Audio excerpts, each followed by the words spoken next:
Hello বন্ধুরা, আমি অনু। Update with অনু চ্যানেলে তোমাদের স্বাগত। আমি চলে এসেছি উড়ান সিরিয়ালের আপডেট নিয়ে। উড়ান সিরিয়ালে তো দেখা যাচ্ছে যে সোমনাথকে খুঁজে বের করতে পূর্ণিমাকে পুলিশ সাহায্য করে না। এরপর পূর্ণিমা বাড়ি ফিরে আসে। বাড়ি ফিরে এসে যেহেতু তার নয়নের মণিকে হারিয়ে ফেলেছে, তাই সে ভাবে নিজেকে শেষ করে ফেলবে, কিন্তু সেটাও আর করতে পারে না। এর মধ্যেই কুসন্তানের চিন্তা হয় তার মাকে নিয়ে, তাই সে বাবাকে জোর করে যাতে মায়ের খবর নেয়। এরপর দেখা যাচ্ছে যে মিস্টার মুখার্জি পূর্ণিমাকে ফোন করে জানতে চায় যে ঠিক আছে কিনা।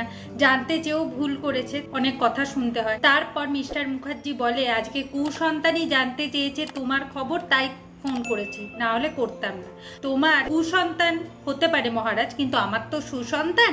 আমি আমার সুসন্তান আর বৌমাকে নিয়ে খুব তাড়াতাড়ি বাড়ি ফিরছি, কিন্তু ওই ফুল আলীকে কোনোভাবেই পূর্ণিমা মেনে নেবে না, সেটা সে স্পষ্ট জানিয়ে দেয়। যেটা শুনতে পায় পূজা খুব কষ্ট পায়।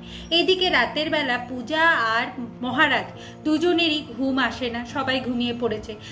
পূজা ভাবছে যে শ্বশুর বাড়িতে গিয়ে তাকে অনেক বড় একটা লড়াই লড়তে হবে। এইদিকে মহারাজ শুয়ে শুয়ে ভাবছে যে সে তো কিছুই করে না, তাহলে সে পূজাকে সুখে রাখবে কিভাবে। পরের দিন মহারাজের ঠাম্মি মহারাজের মা পূর্ণিমাকে ফোন করে জানায় যে আমরা সন্ধ্যাবেলা নাগাদ মহারাজ আর পূজাকে নিয়ে বাড়ি ফিরবো। আর তাছাড়া মহারাজই এখন আমার বড় সন্তান, কারণ যে আমাদের বড় সন্তান ছিল সে আমাদের বাড়ির সম্মান রক্ষা করতে পারেনি, তাই তাকে আমি কোনোভাবেই বড় সন্তান হিসাবে মেনে নিতে পারবো না। এই মহারাজই হলো আমার বড় সন্তান আর পূজা হলো বড় নাতবউ।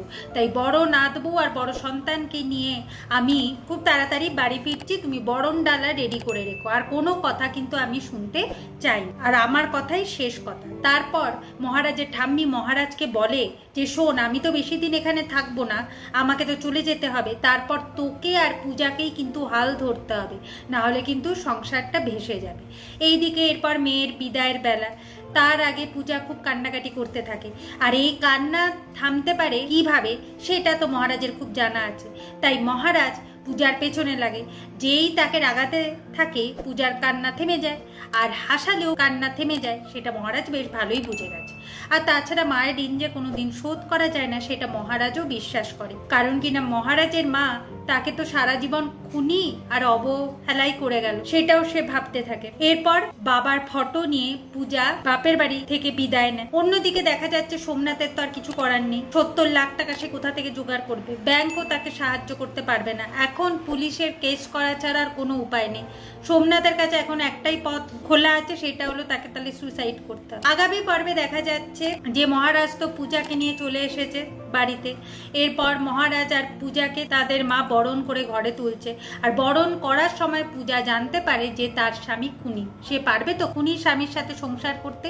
কি হতে চলেছে সেটা দেখতে হলে এখন স্টার জলসা এবং স্টার জলসা HD উড়ান সিরিয়ালে চোখ রাখতে হবে।